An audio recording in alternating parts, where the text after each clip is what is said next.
They gathered under violet suns, draped in their imperial silks, adorned with medals they never earned. The square in the capital of Aristolus was filled with dignitaries and soldiers, smug and waiting. This was no trial, no tribunal. It was ceremony, the end of rebellion, they told themselves. The hanging of 3 human women who dared incite fire where the Empire claimed there was only ash. Execution was rare. The Empire preferred assimilation, or erasure through quiet methods. But humans, they said, required spectacle. They needed to see their last heroes crumble to finally break. This, the advisors whispered, would crush the remaining resistance cells still buzzing like parasites in the outer bands. High Executor Tormar stood on the dais, talons tucked behind his back, his 3 prisoners behind him. He announced each name with deliberate scorn, speaking standard so even the humans watching from across the stars would understand. Dr. Liana Reese of Earth, biologist turned traitor, leader of Resistance Cell Theta 12. Sergeant Elena Cruz, former military, deserter, terrorist, charged with destruction of Imperial equipment and loss of 4,200 lives. And Naravel, no confirmed background, no planetary record, suspected human intelligence asset, captured with illegal nanoware embedded in dermal layers. The crowd murmured at the last one. Naravel, youngest, thinnest, seemingly the weakest, was the most discussed. Her interrogation had yielded nothing. Her file was fragmented, incomplete. Her silence, infuriating. Her smile, unnerving. Tormar let the silence stretch, confident in his audience. The humans had been subdued years ago. Their fleet shattered, their colonies pacified, their culture diluted into the bland soup of compliance the Empire so favored. This execution was not justice. It was punctuation. The 3 women stood quietly, chains binding their wrists. Liana held her head high, eyes scanning the audience with contempt. Elena's stance was that of a soldier still ready to kill. Nara looked up at the sky. A signal flicked through the executor's earpiece. Everything was set. No ships approaching. No atmospheric anomalies. The kill field was active, nullifying teleport signals and wormhole entries. This was secure, controlled, final. Tormar raised his hand. Let this day mark the end of the human rebellion, he declared. May these traitors serve as an example of imperial mercy expired. The ropes tightened. The platform dropped. But they didn't fall. The system glitched for 0.4 seconds. Long enough. The kill field flickered. The platform rebooted with a dull clunk. In that moment, Naravel looked directly at Tormar and smiled again. He took a step back. There had been no input errors. No environmental factors. The engineers looked confused. One began to whisper into a calm, but his voice was swallowed by static. And then it began. A subtle vibration spread through the plaza floor. Unnoticeable at first, then building. Not seismic, not a quake. Something harmonic. A frequency deep and layered, like a subsonic whisper brushing the bones. Several aliens turned, disoriented. One collapsed. Tormar barked orders. Kill the prisoners. Manually, if necessary. 2 guards approached. Elena snapped her shoulder, dislocating it to slip the cuff. In a single motion, she took the guard's sidearm and shot him through the cranial plate. The second guard reached for his blade, but was cut down by Liana's calculated strike with her cuffs as a bludgeon. The crowd screamed. Dignitaries ran. The 3 women stood in the center of chaos, free and untouched. Nara hadn't moved. Her cuffs had disintegrated. Above them, the sky shimmered, not with weapon fire, but with precision optics refracting into visibility. A vessel appeared, angular, dark, unmarked. No banners, no threat broadcast. It simply arrived, silently declaring its presence. Tormar tried to issue another order. His voice failed. His earpiece melted. Internal implants overheated and burned out. One word pulsed in the comm channels, written in every digital tongue, even dead ones. Remember. Nara walked forward, her steps casual, as if in no hurry. Liana and Elena followed her lead, positioning themselves not as prisoners, but as operatives returning home. They spoke no orders. There were none needed. The humans watching from hiding, scattered across captured colonies and lost freighters, saw the broadcast. No face was shown, just voices, data, truth. Executions had been planned. They had failed. Human assets had reclaimed their own. The Empire had underestimated what remained. The alien crowd had scattered. Some stood frozen, unsure if the attack was over or if this was just its start. Soldiers waited for instructions that would never come. Their leadership had gone silent. Not dead silent. Shut down by something they couldn't define. Tormar felt his knees as Nara passed him. She didn't look at him. She didn't need to. When the transport beam took them, it left no residue, no signal trace, nothing to study. Only the silence of a warning delivered. And for the first time in decades, the Empire began to understand it had made a mistake not in execution, but in assumption. They had hung chains on human women. They had no idea what they tried to bind. She was born in the flood zones of New Jakarta, back when Earth still had functioning cities. Liana Reese didn't join the resistance out of anger. She did it out of pattern recognition. The Empire categorized humans by utility and discarded the rest. They poisoned oceans, dismantled archives, and sterilized half of Asia to control population pressure. She watched them harvest coral DNA for weaponized climate control. She said nothing for 3 years. She studied their biology, their diets, their cellular weaknesses. When she struck, it was in silence. A shipment of imported Terran fruit led to mass seizures among the Exari elite, an engineered enzymatic response hidden in a banana genome. Her first victory wasn't flashy, but made them fear their food. Her second victory came when she converted fungal spores into data carriers. The Empire never saw the information leaks because they grew inside their air filters. By the time they discovered the breach, Liana had already disappeared into a shuttle bay under a fake name and a real plan. Elena Cruz had a reputation long before the war. She led search and extract teams in Europa's caves, rescuing miners and stranded civilians during tectonic shifts. She earned 12 commendations, turned down all of them, and kept the armor. When the Empire offered amnesty in exchange for service, she laughed. Then she vanished. 2 years later, the Empire lost control of Galactic 119F for 43 days. All communications blacked out. When scouts returned, they found ash and bones, no sign of life. Later, a fragment of Cruz's voice was recovered in a rebel recording. It said only, "If you came for our women, you should have brought coffins." Her kill count was unknown. Her legend wasn't. Nara Vel had no legend. She appeared in resistance files with redacted origins and sealed affiliations. No one claimed to know her, but classified Earth records marked her as part of Project Echo, a covert operation designed for asymmetric psychological warfare. Her training wasn't physical. It was linguistic, mimetic, emotional. She specialized in the weaponization of memory. She could recite 9,000 years of human atrocity by event, location, and survivor testimony. Not facts, feelings. Echo operatives weren't soldiers. They were time bombs. The moment she was captured, Earth Command issued a silent withdrawal signal. It wasn't a rescue order. It was a timer. The Empire celebrated their capture, misunderstanding what they had taken. 3 human women. Biological. Mortal. Bound. They never asked why Earth had stopped fighting outright. They thought it was surrender. It wasn't. It was positioning.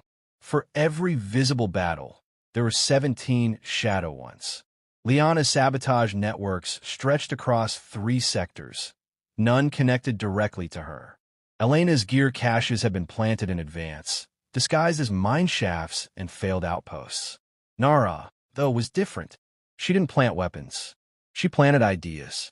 Entire generations of subjugated species knew Terran lullabies they couldn't explain. Phrases like "Remember Earth" were scratched into school desks in systems the Empire had supposedly purged. Some aliens had dreams they didn't understand, running through jungles they'd never visited, hearing sirens that had never sounded in their cities.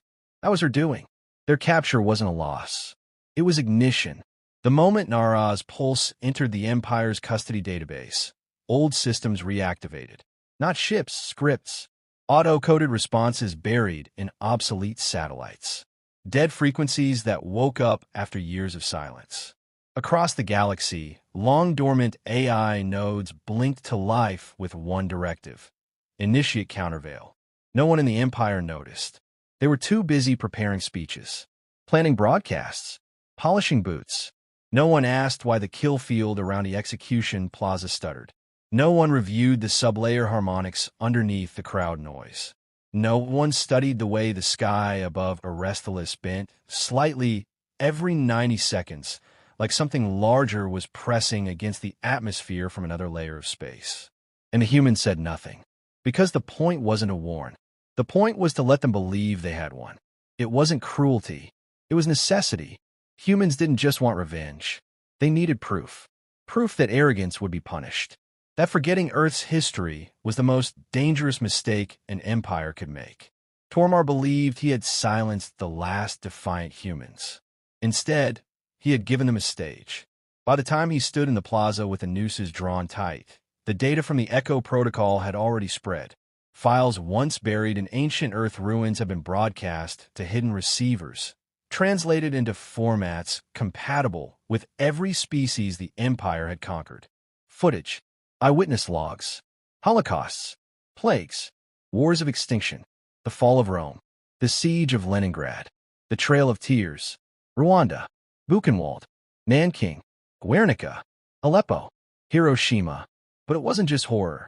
Embedded in those memories were the survivors, the ones who endured, the mothers who hid children under floorboards, the nurses who boiled rainwater when medicine ran out, the girls who learned to shoot, the teachers who taught in caves, the leaders who rose from nothing, the women who held the line when all the men were dead. Naravel didn't need to escape. She just needed them to watch. The moment the execution signal was given, the echo activated.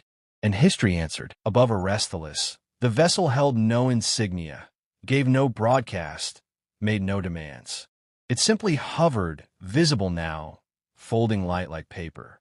It didn't descend. It didn't fire. It only watched. The Empire called it an anomaly. The Caliban had no known classification in their naval registry. It appeared on no charts. They tried to scan it. The scans failed. They tried to jam its signals. Nothing came through. Not sound, not light, just presence. And then systems began to fail. Not explode, not overload, just fail. One by one, across the plaza, devices died. Artificial limbs shut down mid-stride. Translators reverted to gibberish. Implants sent back corrupted noise, then silence. Then came the first pulse, inaudible to human ears, but devastating to alien neural systems. A resonant frequency that struck not the body, but memory itself. A waveform calibrated by species. Each echo targeted to bypass instinct and hit recollection directly. The High Executor gasped, staggering back. What he saw, no one else around him could understand. He was a child again on his home world, hiding under the floorboards as the planet burned. Not in reality, but in memory. A memory that wasn't his. The second pulse spread. Across the city, aliens screamed. Dignitaries fell to the ground. Security officers wept uncontrollably. Memories of Earth's worst hours poured into their minds. Not like data, but like lived moments. They watched the skies of Nagasaki turn white. They crawled through the mud of Passchendaele. They stood in death camps with frostbitten feet, hearing the last breaths of strangers. They clutched starving children in the Sudan. They begged under the falling ash of Pompeii. And in all of it, they were helpless. Not as conquerors, but as witnesses, as prey. The memories didn't stop. They looped, layered, deepened. It wasn't just suffering. It was instruction. These were not warnings. They were lessons. The Caliban didn't attack because it didn't have to. It educated. The weapon was knowledge. And the lesson was survival at any cost. Elena moved first. She activated the neural disruptor recovered from guard. It blinked once, then shut down, the field interference too intense. She grinned anyway. Not everything needed to work. Liana accessed the command panel. It didn't respond. She didn't care. The broadcast had already gone out. She had written it into the fungal dust on their boots, transmitted by mere presence. The spores have been engineered to carry microscopic memory triggers, absorbed by the alien skin. The moment the execution began, it entered their nervous systems. But it was Nara who remained untouched. She stood still, her eyes distant. She didn't speak. She didn't move. She didn't need to. The Empire had assumed Project Echo was a person. It wasn't. It was a cascade, a structured sequence, a weaponized legacy. Nara was just the carrier. She didn't need to fight. She only needed to be present. She blinked, and the final echo began. The pulse wasn't loud. It wasn't bright. It was cold. Across the city, aliens collapsed, not from pain but from shame. They felt it, the weight of everything they had refused to learn, the cruelty they had dismissed as ancient, the warnings they had labeled as primitive. In their minds, a phrase repeated, one they had dismissed as myth: Earth remembers. The Caliban remained still. It never fired. It never spoke. But inside every communications channel, the same silent file appeared. No password, no encryption, just open access.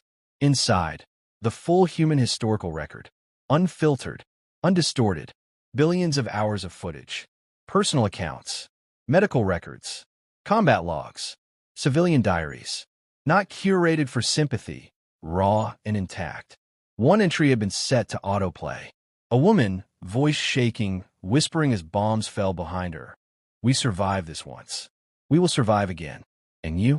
You'll remember this voice long after I'm gone. The aliens did. The Empire had once prided itself on its efficiency, on its ability to overwrite cultures, erase resistance, and absorb planets in a generation. But Earth had never been absorbed, only observed. For 2 decades, they had believed they had broken the last of humanity. But humanity hadn't broken. It had simply waited. It had watched. And when the time was right, it didn't strike back with fleets. It struck with remembrance. Knowledge turned against its collectors. History turned against the victors. And fear returned to the Empire. Elena, Liana, and Nara stood in the quiet aftermath. No applause. No celebration. This wasn't a win. It was a demonstration. Above them, the Caliban pulsed once more, then faded. Not cloaking, departing. Its job complete. The rest was up to memory. The crowd had scattered. The plaza was empty now, save for those paralyzed by what they'd seen. Not wounds. Not fire. Just echoes. The execution had failed. Not because the Empire was unprepared, but because they had forgotten who they were dealing with. They thought they had captured 3 human women. Instead, they had summoned a reckoning. It spread faster than they expected. Not through fleets or invasions, but whispers. Words carried through old freight lanes, smuggled between prisoner cells, etched into walls and languages long thought extinct. The execution that wasn't became legend. Not just among humans, but among the oppressed, the broken, the species folded under the Empire's weight. And always the same 3 names: Liana, Elena, Nara. The Empire attempted control. They censored records, scrubbed local archives, retracted every mention of the Caliban. But they had already lost ownership of the narrative. Once a story begins to live outside data, once it becomes memory, they cannot kill it. Humanity never declared open war again. They didn't need to. Instead, they became infection points for fear. A crashed escape pod might be empty, but if it bore Terran insignia, the local command would shut down entire sectors. Supply lines started avoiding systems known to house even one surviving human colony. Treaties dissolved without warning. Planets declared neutrality, not from diplomacy, but from dread. Elena Cruz reappeared once, years later. She led a 2-week campaign on the prison moon Carix without firing a single shot. Every guard surrendered after the first day. The reason? Every screen, wall, and datapad began playing human lullabies the guards couldn't shut off. The psychological warfare protocols embedded in her approach had been coded using captured Imperial empathy scans. They made the enemy feel not fear, but grief. Liana Reese never resurfaced. But her signature was detected in synthetic plagues that refused to harm any known sentient species except those directly linked to the Empire's bioengineered castes. Entire supply chains collapsed when crops became unsafe for consumption. The plagues never spread beyond their targets. It wasn't just sabotage, it was precision guilt. In Naravel, no confirmed sightings, no captures, no death. She became a story, a symbol. There were reports that children born in silence zones began speaking Earth languages they were never taught. Resistance cells claimed she left messages in dreams. One commander swore she watched her dead mother walk in her cell and whisper, "She remembers you." The Empire fragmented slowly, not from military loss, but from internal decay. Officers began questioning orders. Mid-rank personnel refused to board ships assigned to suppress human zones. Logistics collapsed under the weight of paranoia. The fear of being remembered proved more corrosive than any weapon Earth had ever built. They sent emissaries once, quietly, unarmed. They requested a truce with the so-called Terran remnants. No reply came, but they received a single return file. It was audio, static at first, then a voice. Female. Calm. You were warned. You called it weakness. You mistook our scars for surrender. Then silence. They never reached out again. Academies across neutral systems began studying Earth's history, not as curiosity, but survival strategy. Libraries that had once banned human texts now taught them in secret. Not all resistance came from humans anymore. The story of 3 women who stood before death without trembling had turned universal. Entire species began using the phrase echo burn to describe moments of irreversible clarity when memory overwhelms control. A phenomenon sparked not by violence, but by undeniable truth. The Empire never developed a countermeasure because the attack was already inside them, locked in memory. Humanity didn't rise again as an empire. It didn't rebuild Earth into a capital. It didn't crown rulers or declare borders. That wasn't needed. Its influence became cellular, woven into the structure of every species that tried to forget it. And whenever the story was told, it always ended the same way. They tried to hang human women. They didn't know they were trying to execute a species that had already survived its own extinction 1,000 times.